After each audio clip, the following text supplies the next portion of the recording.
É saúde. Tá na mídia. Estamos no Saúde na Mídia. Seja bem-vindo. Muito bem-vindo você que está aí de casa. Hoje o assunto é muito relevante para todos nós, né? Quase que uma epidemia, a obesidade.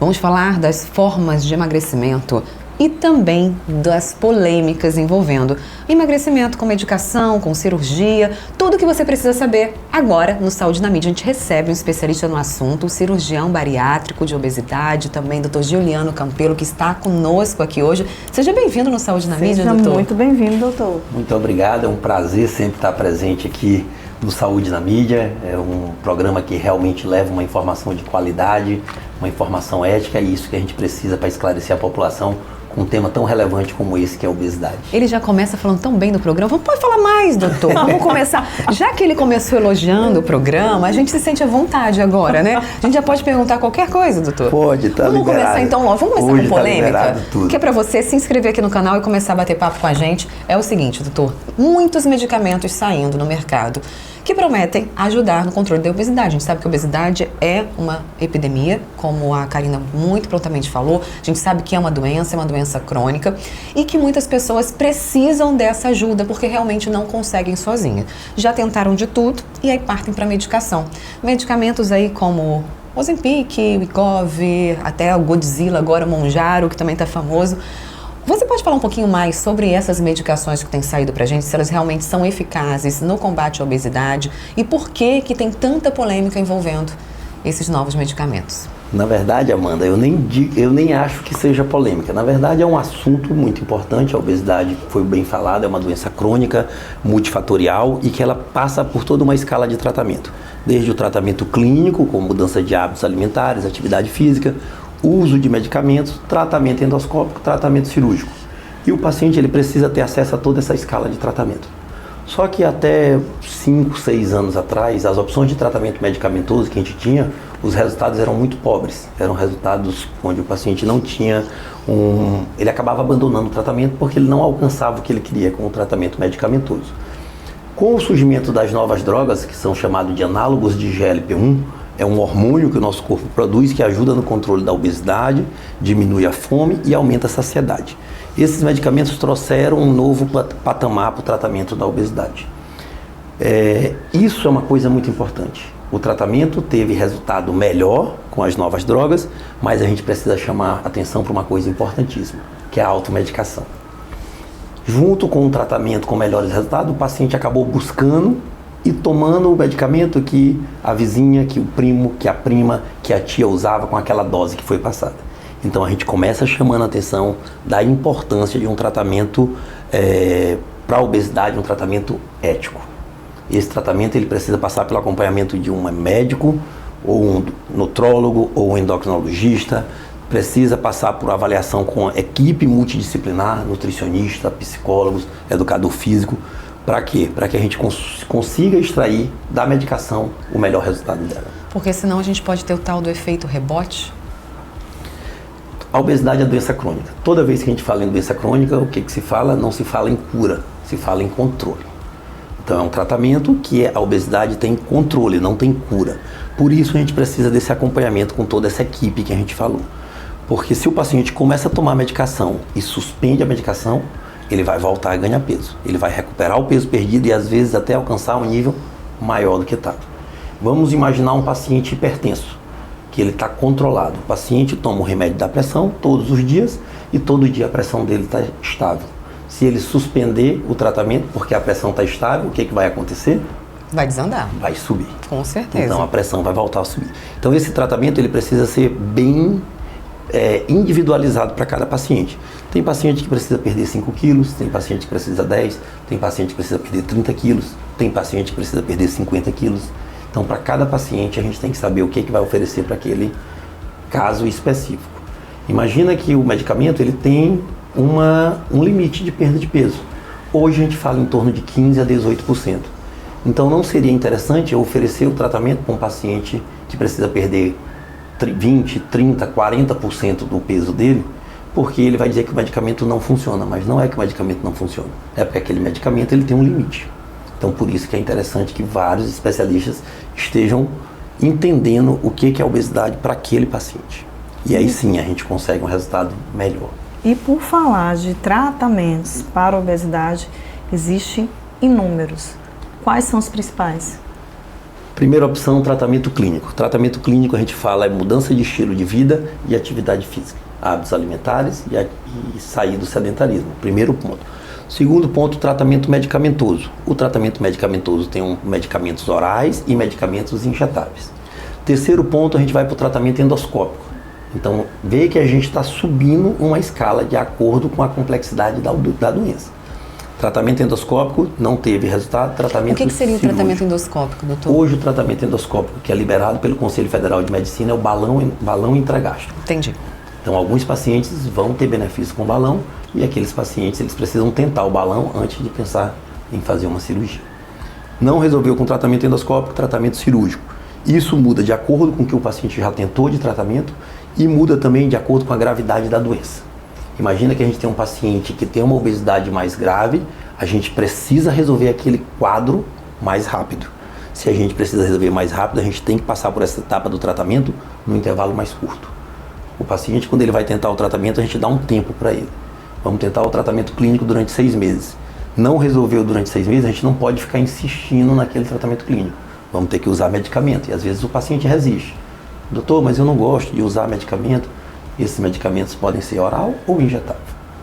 Usou durante 6 meses tratamento medicamentoso, não tem efeito? Não tem por que eu insistir num tratamento que não está se mostrando efetivo. E aí por isso que a gente tem que estar o tempo todo avaliando e decidindo se a gente acertou o tratamento adequado para aquele paciente ou se a gente precisa passar para o novo tratamento. E aí vem outra pergunta polêmica aqui. Quem decide sobre o tipo de tratamento? Se o paciente chegar aqui, eu quero fazer algo, quero emagrecer rápido, quero perder aqui meus 30, 50 quilos, bariátrica. Não, eu quero ir para... eu quero já... Chega aqui, porque tem gente que já chega no consultório, já com o Google Doc, né? Já consultou o Google lá. Já se consultou na internet. Agora o Google Já é passado, consultou no chat GPT. Consultou no chat GPT. E aí ele chega, eu quero fazer esse tipo de tratamento. Quem define o tipo de tratamento? É o paciente? É o médico? É algo em conjunto? Precisa ser em conjunto. O médico não pode decidir sozinho e o paciente não tem o conhecimento técnico para decidir sozinho. Às vezes ele quer uma coisa que aquilo não pode, não deve ser feito, né? Então o médico tem que esclarecer, esse tratamento não é eficaz para o seu caso, por isso e por isso. Então nem sempre o que o paciente quer é possível de ser feito. Ou é o melhor para ele, né, doutor? Todas as vezes que o que o paciente quer, o médico vê que é possível de ser feito, que tem um bom resultado e que a gente espera um bom controle, vai ser aquela opção de tratamento. Porque nem sempre para chegar num caminho existe uma única estrada. Então a gente pode ter vários caminhos, várias estradas para chegar no mesmo objetivo. Doutor, vamos falar um pouquinho sobre essa popularização, né, desses usos de medicamentos. Você falou muito sobre a automedicação. O que deu certo pro vizinho, vê na internet, fulano emagreceu não sei quantos quilos. Caso ali da dupla sertaneja, né, Maiara e Maraísa, que uma delas emagreceu bastante usando medicação. Muitas pessoas falando abertamente sobre a medicação injetável também. Ali fez a bariátrica, depois passou para o injetável, ou então fez só o injetável e teve aqueles resultados instantâneos. A gente não pode negar que funciona, né? O tratamento funciona, dependendo do quadro da pessoa, funciona. E como é que é essa manutenção a longo prazo, que você falou, de não ter efeito rebote, de ter essa continuidade, de você ter um tratamento mesmo, já que você não tem cura? Por que está se tornando tão popular e cada vez está surgindo novas drogas? Agora já tem até o Godzilla, que é mais potente ainda, né, segundo alguns artigos científicos, do que o último Mounjaro, que foi discutido também. As drogas, elas surgiram desde a primeira droga, que foi o Victoza, que é um análogo simples do GLP-1, surgiu a partir de algumas alterações hormonais que ocorrem na cirurgia bariátrica. Então, o hormônio GLP-1, ele precisa estar aumentado. Então, é por isso que o nome é análogo. O remédio vai substituir o nosso hormônio.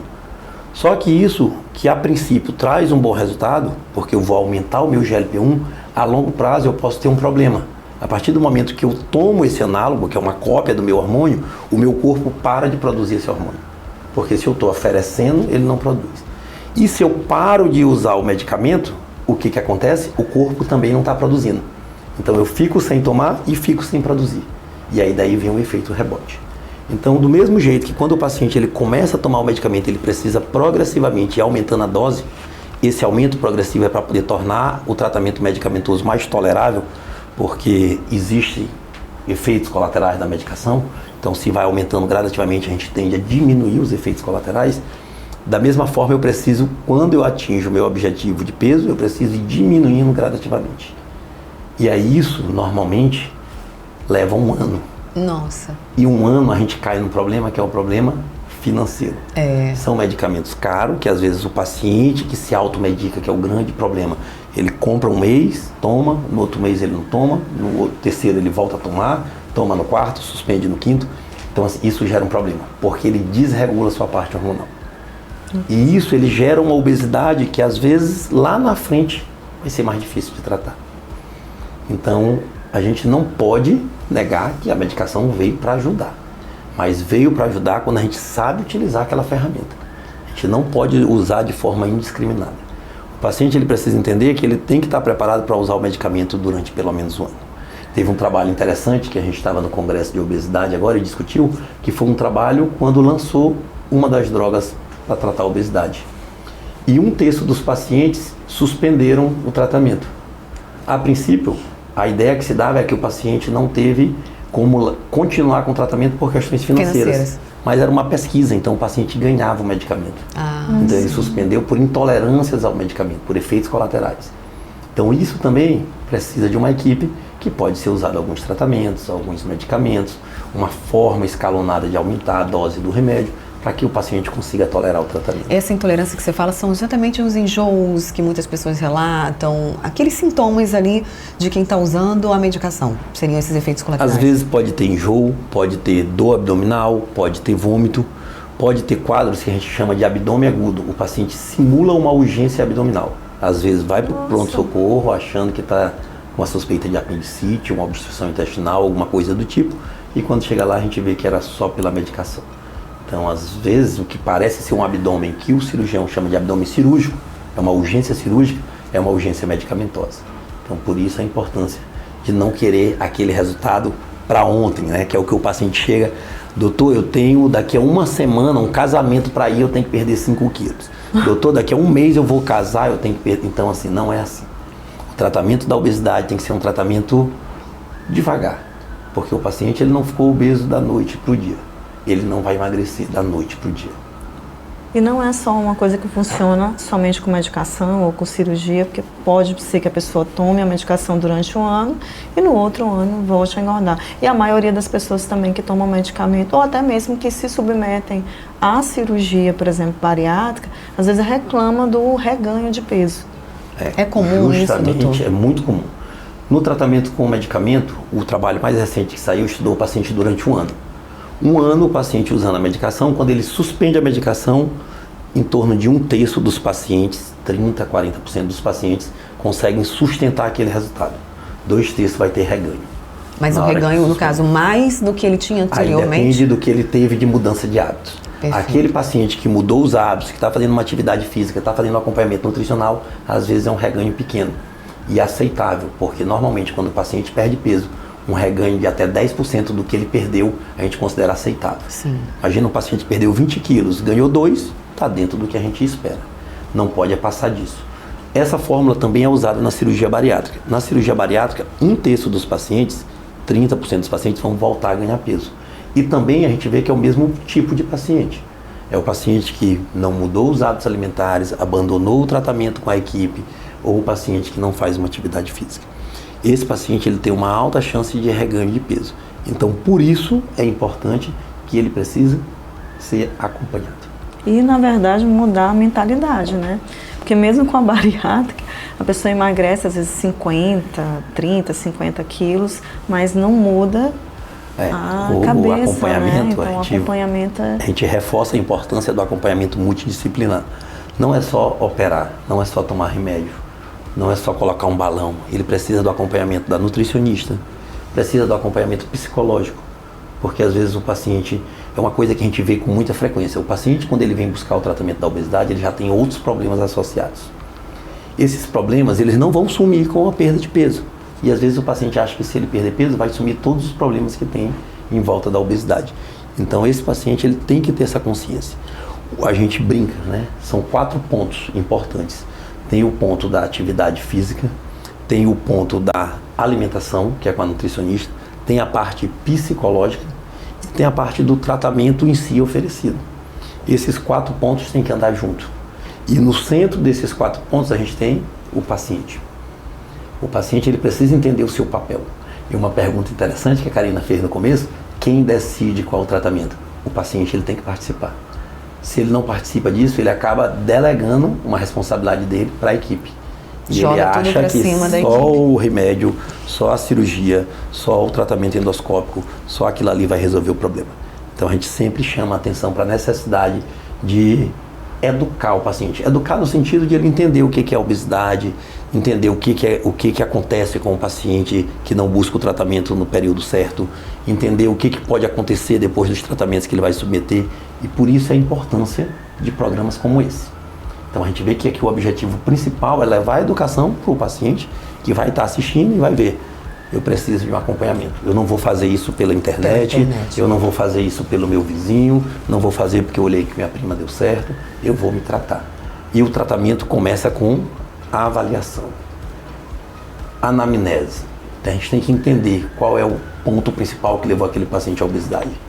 É doença crônica, a gente já falou, ela não tem cura, a gente já falou, tem tratamento, tem controle, ela é multifatorial. Multifatorial tem causas genéticas, causas psicológicas, causas nutricionais, então são diversas causas e cada paciente vai ter uma dessas causas mais forte. A gente falando sobre essas causas, acho muito importante falar sobre essa questão psicológica, justamente porque muitos pacientes começam a ter um ganho de peso por conta de compulsão alimentar, por conta de comer as próprias emoções, a ansiedade. A gente viu isso muito explodir na pandemia também. Muitas pessoas perderam o controle do que estavam comendo porque por ansiedade e impulso vai só colocando para dentro. E acredito que isso também deve ter sido refletido no seu consultório médico, né, doutor? A gente pôde perceber no período que os pacientes ficaram em casa, no período da pandemia, ficava em casa com incerteza, sem saber o que ia acontecer, com medo da pandemia, do coronavírus e sem poder fazer atividade física.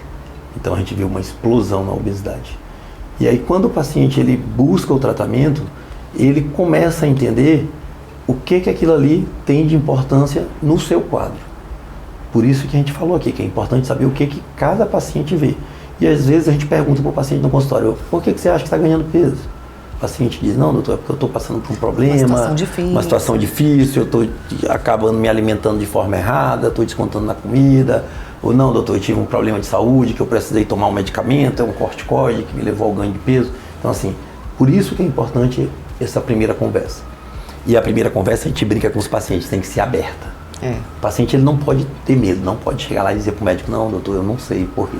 Ele desconfia, ele acha que alguma coisa pode ter um papel mais importante na sua obesidade. Aí bota a culpa no metabolismo. Consegue. O metabolismo também faz parte. Também influencia, mas não é só ele o vilão. Mas não é só ele. A gente não pode procurar um culpado. Do mesmo jeito que a gente não busca um culpado para a obesidade, a gente também brinca que não pode ter uma bala de prata, não pode ser um tratamento. Não é que o meu tratamento é melhor do que o tratamento do colega, que é melhor do que o tratamento da nutricionista, que é melhor do que o tratamento psicológico. Tem que ser junto. Se a gente estiver junto, a gente tem uma chance maior de vencer a obesidade. E doutor Juliano, existe, a gente está falando muito de tratamentos, né? Mas existe a prevenção? Então, como prevenir, para quem está aí nos assistindo, como prevenir? Como é que dá, assim, aquele alarme aqui que eu posso ficar obeso ou para prevenir essa obesidade, tanto a mim quanto... Que é uma coisa assim, que a gente nota, né? Que quando há um obeso na família, a maioria também está ali em cima do... E quando um resolve emagrecer, isso acaba impactando a todos ali em volta. Existe prevenção e é necessário. Com a pandemia que a gente tem hoje de obesidade, a gente precisa prevenir. Saiu um trabalho bem recente, publicado na Inglaterra, que daqui a 2030, nós estamos em 2024, daqui a 6 anos, a obesidade ela vai impactar em 3,5% do PIB, do Produto Interno Bruto do mundo. Isso foi o prejuízo que a Covid trouxe. Então a obesidade vai chegar num patamar de uma pandemia como a Covid, que a gente sabe o que aconteceu. Então se a gente não busca já prevenir, a gente tem que tratar quem já está com a doença, a obesidade. Mas a gente tem que prevenir que outras pessoas cheguem à obesidade. Porque senão a gente vai ficar enxugando gelo. Outras pessoas chegando em obesidade, outras pessoas tratando, outras pessoas chegando em obesidade, outras pessoas tratando. E essa prevenção começa na infância e na adolescência. Perfeito. Por isso a importância hoje de políticas públicas, principalmente relacionadas à obesidade, para a criança e para o adolescente. Os alimentos industrializados que levam um ganho de peso maior do que um alimento natural, eles precisam vai ser, de alguma forma, ser taxado, ficar mais caro, tornar o acesso mais difícil, porque hoje a gente vê o contrário. É mais fácil comprar um Nissin hoje. Muito mais barato do que uma comida saudável. Muito mais barato do que fazer uma comida saudável. Você vai num restaurante, uma salada é mais cara do que um prato. Então, tipo assim, mais elaborado, um risoto com uma carne nobre, ele se torna mais em conta do que um prato de salada na maioria dos restaurantes. Às vezes você vai optar por uma salada e tem essa dificuldade. Realmente você tem a questão financeira também atrelada à alimentação. A gente tem dois problemas. Às vezes o saudável é mais caro do que o que é industrializado. E às vezes é mais difícil de preparar. Então, tu pegar um alimento in natura, preparar, descascar, cozinhar, às vezes é mais difícil do que pegar um pacote, abrir e comer. Então, isso que foi gerado, a alimentação rápida, a alimentação de fast food, a alimentação industrializada, que foi gerado para facilitar, hoje é um problema. Então, a gente vai ter que ver alguma forma de que aquilo ali não seja tão fácil o acesso como é hoje. Uma criança não pode entrar na despensa e olhar um monte de pacote de biscoito, de chocolate. Colorido, mas é vitaminado, tem vitamina. Não Aí pode. parte dos pais também, não deixarem entrar dentro de casa, Não porque a criança pode não vai abrir comprar a sozinha. geladeira e não ter um suco natural e ter só refrigerante, suco de caixa. Então aquilo ali também não pode. E a criança, a Amanda falou muito bem, ela não vai no supermercado comprar aquilo ali. Então, se a gente não começa a ter essa consciência desde a infância, partindo para a adolescência, a gente vai ter um problema. Uma criança obesa, um adolescente obeso, vai ser um adulto obeso. E a obesidade, a gente falou agora há pouco, está interferindo no PIB, está interferindo nos gastos que se tem com saúde. Porque cada vez mais jovem a gente tem um paciente que infarta, um paciente que tem AVC, um paciente em idade reprodutiva com complicações graves da obesidade. Um paciente com doenças oncológicas. Hoje a obesidade está relacionada a 13 tipos de cânceres. Então, o paciente que tem obesidade, ele tem um risco maior de ter câncer. Então, a gente precisa mudar esse perfil. E esse perfil só vai ser mudado com educação, com prevenção e com tratamento. E com, aqui, entrevistas no Saúde na Mídia, porque esse é o espaço dessa discussão, doutor, finalzinho do nosso programa. Muito bom essa conversa, né? Falando sobre emagrecimento gera muita curiosidade, interesse da população, a gente precisa realmente... Eu já tinha umas 10 perguntas aqui para falar para ele, vou ter que E a gente vai levar ele para nossa perguntinha surpresa, cá. Não é tão surpresa assim que eu acho que ele já sabe, ele já assistiu Saúde na Mídia, mas aqui é a nossa caixa preta, tá? Você vai abrir... Vai escolher aí uma dessas perguntas aí que a Bruninha colocou. Vamos ver aí, aqui o que temos. A pessoa física, não é o médico, mas a pessoa física do Juliano vai responder para a galera de casa aí que está... Quando você olha para a sua trajetória de vida, qual conquista você considera mais significativa e o que ela simboliza para você em termos de esforço e propósito? Uau! Boa. Boa pergunta. Bom, reflexivo. Ele até sorriu, muito gostou. Boa, né? Eu entrei para a faculdade de medicina com 17 anos, né? Com 17 anos a gente não sabe de nada, só tem sonhos, tem expectativas. E aí durante a faculdade de medicina a gente vai desenvolvendo várias coisas. E uma delas é a aptidão por alguma área da medicina, que é vasto, que é imenso. E eu brinco que no segundo período de medicina, final do primeiro, começo do segundo período, eu decidi que queria ser cirurgião. E eu pensava, não, mas tem muita coisa para olhar ainda. Eu falei, não, eu quero ser cirurgião. Comecei a acompanhar alguns cirurgiões, grandes cirurgiões do nosso estado, em hospital público. Ia para o interior do estado acompanhando esses cirurgiões e cada vez mais essa vontade aumentava. Então, assim, eu acho que uma grande conquista é a gente conseguir identificar qual é o nosso propósito. Quando a gente consegue identificar antes, a gente consegue se dedicar de uma forma que cada vez a gente busca oferecer o melhor dentro daquele propósito. Então, assim, a grande conquista que fica é, além de ter sido médico, ter escolhido a cirurgia. A cirurgia é uma coisa fascinante. Cada vez que a gente aprofunda no estudo, no conhecimento das patologias cirúrgicas, dos tratamentos, do que a gente pode trazer de benefício para o nosso paciente, a gente acaba se sentindo mais estimulado a buscar mais conhecimento. Hoje o nosso grupo aqui é um grupo de cirurgiões que publicam nas principais revistas do mundo, que trazem cirurgiões de outros lugares do Brasil e do mundo para conhecer o serviço aqui no Maranhão. Então, quando a gente vê que a gente conseguiu tudo isso, colocar o nome do Maranhão em evidência no cenário nacional e mundial, a gente fica satisfeito e entende que realmente o caminho está correto. E quando a gente consegue trazer vocês aqui para essas entrevistas, a gente fica feliz também. Dá um orgulho com esse danado. respaldo internacional ali, falando sobre especialidade, sobre essa credibilidade que a gente tem aqui no nosso estado. Muito obrigada pela sua participação, doutor. Obrigado, eu que agradeço. Obrigada, doutor. É muito, como a Amanda falou mesmo, a gente fica muito feliz e a gente busca sempre levar para vocês o melhor da informação na área de saúde. Então, a gente busca aqui o melhor especialista para levar uma informação que possa fazer sentido, que possa transmitir todo esse carinho, essa atenção que a gente tem com a saúde e com o bem-estar. Perfeito, gente. Se você tem gostado, acompanha a gente com frequência e ainda não se inscreveu no canal, muito fácil. Entra aqui agora, se inscreve onde tem inscrever-se. Clica aqui, automaticamente o YouTube vai te mandar mensagens avisando a cada novo episódio. E aí você não esquece de nenhum episódio. Aproveita também, compartilha esse episódio para quem está em busca de um emagrecimento saudável e está em dúvida se vai tomar medicação por conta própria, viu, gente? A gente já deu o alerta por aqui. Até o próximo episódio. Tchau, tchau, gente. Tchau, tchau, gente. Saúde!